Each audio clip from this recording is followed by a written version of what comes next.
बहना उन्होंने मुझे कॉल अटेंड करने से मना किया हुआ था, कहते कॉल नहीं अटेंड करनी।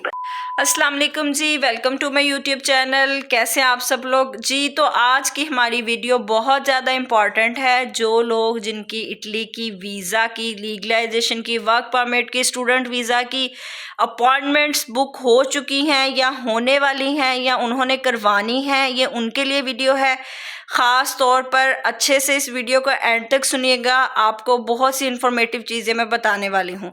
आज की हमारी वीडियो का टॉपिक है जो हमारी अपॉइंटमेंट कैंसिल हो रही हैं।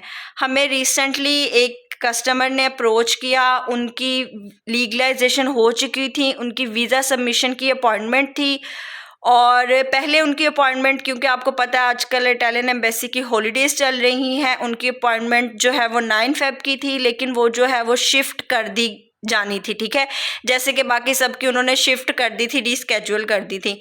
लेकिन रीस्केड्यूलिंग के लिए अब आप इस चीज़ को, पॉइंट को नोट करेंगे, आजकल लीगलाइजेशन के डॉक्यूमेंट जब वापस करते हैं, पहले ऐसे भी हो रहा था कि वो लोग कॉल करते थे, अब आजकल वो लोग ईमेल भी कर रहे हैं, कॉल भी कर रहे हैं। ठीक है, सेम इसी तरीके से उन्होंने उसकी अपॉइंटमेंट कैंसिल करने के लिए उसको कॉल भी की, उसको ईमेल भी की, लेकिन जब उन्होंने अपनी कॉल पिक नहीं की तो उन्होंने उनको ईमेल कर दी कि आपकी अपॉइंटमेंट हमने कैंसिल कर दी है, क्योंकि आपने अपनी अपॉइंटमेंट एजेंट के थ्रू ली है।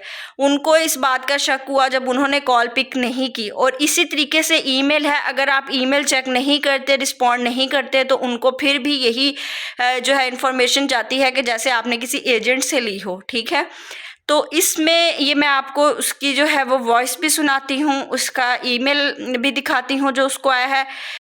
9 फरवरी को जो इलेक्शन आ गई तो बस वैसे भी छुट्टी होगी बस में, लेकिन मेरी अपॉइंटमेंट 7 फरवरी को मुझे मेल आ गई थी कि आपकी अपॉइंटमेंट कैंसिल हो गई है, कि आपने थर्ड पार्टी से अपॉइंटमेंट ली है वो आपकी कैंसिल हो गई है। उन्होंने मुझे मेल सेंड की। बहना उन्होंने मुझे कॉल अटेंड करने से मना किया हुआ था, कहते कॉल नहीं अटेंड करनी, वैसे से कोई भी कॉल है या मैं अटेंड नहीं करनी। उन्होंने जब मेरी करीब आई थी, दिन नज़दीक आके 5-6 दिन पहले मुझे कॉल की थी। इससे पहले मुझे ये लड़की ने दूसरी बहना ने बता दिया था कि बेटा आपने कॉल अटेंड नहीं करनी, वैसे से कोई भी कॉल है इग्नोर करना, अटेंड ना करना, वो चेक करने के लिए आपको कॉल करती है। जी, इसमें एक इंटरेस्टिंग चीज़ ये भी थी कि उनके जो एजेंट थे, मेल थे या फीमेल जो भी थी, थर्ड पार्टी जिन्होंने उसको अपॉइंटमेंट लेके दी, उन्होंने उसको कहा कि आपको एम्बेसी से कॉल है, आपने कॉल नहीं अटेंड करनी। मतलब आप खुद अपने दिमाग से सोचें, ये कॉमन सेंस की बात है, कॉल क्यों नहीं अटेंड करनी। अगर आप कॉल नहीं अटेंड करेंगे तो इसका मतलब यही है ना कि ये फेक है या वो बंदे ठीक नहीं है। जो भी जिस भी किसी इन्फॉर्मेशन के लिए एम्बेसी ने कॉल की होगी वो इसीलिए कर रहे होंगे। और आप ऐसी बातों पे कान मत धरा करें, आप अपने माइंड से भी कुछ सोचा करें, इन चीज़ों को सर्च किया करें, जैसे वो आपको कहें वैसे नहीं किया करें।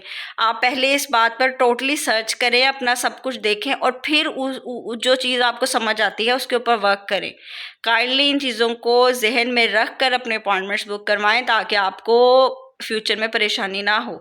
तो सबसे इम्पॉर्टेंट चीज़ जो है वो ये है कि आपने अगर किसी एजेंट से लेनी है, किसी से भी अगर फॉर एग्ज़ाम्पल आपकी कॉल कनेक्ट नहीं हो रही, तो उसमें सबसे इम्पॉर्टेंट चीज़ ये है कि आपने जो अपना ईमेल एड्रेस है, अगर आपकी लीगलाइजेशन की अपॉइंटमेंट है, ईमेल एड्रेस सेम रखना है जो आपने अपने लीगलाइजेशन फॉर्म पे लिखना है, जो आपने जिस पर मेल आपकी आनी है। आप अपने जिस पर्सन से भी आप बुक करवा रहे हैं, चाहे खुद कर रहे हैं, उसको कहें कि उसी ईमेल पे आपको लेके दे। ईमेल सेम रखें और आपका फ़ोन नंबर सेम होना चाहिए। अब फ़ोन नंबर में यह आ जाता है जिस पर वो बुक करवा रहे हैं, वो ऐसा ना हो कि एक ही फ़ोन पे 20 अपॉइंटमेंट्स बुक करवा रहे हैं। लेकिन अगर आपकी वीज़ा की अपॉइंटमेंट है तो आपकी जो नंबर आपका वहाँ पर मेंशन है, जो आपने वहाँ पर लिखना है, वही नंबर यूज़ होना चाहिए। मतलब अगर वो आपको उस नंबर पर उस ईमेल पे कॉल बैक करते हैं तो आपका रिस्पॉन्ड भी आए। ये नहीं कि आपने लीगलाइजेशन की किसी और मेल से ली है और वीज़ा की आप किसी और मेल से ले रहे हैं, और फिर जब वो आपकी दोनों मेल मैच करते हैं, डाटा मैच करते हैं या आपको ईमेल करते हैं, आपको रिसीव नहीं होती तो वो आपकी अपॉइंटमेंट कैंसिल कर देते हैं। आपको ये बात समझ में आ रही है ना। आपने अपने नंबर्स सेम रखने हैं, वही आपके वीज़ा पे होने चाहिए, वही लीगलाइजेशन पे होने चाहिए, उन्हीं पर आपकी कॉरेस्पॉन्डेंस होनी चाहिए। और अगर आपको कॉल या ईमेल आती है, आप अपने आप को अपडेट रखें, अपनी ईमेल डेली बेसिस पे चेक करें, अपनी कॉल डेली बेसिस पे चेक करें।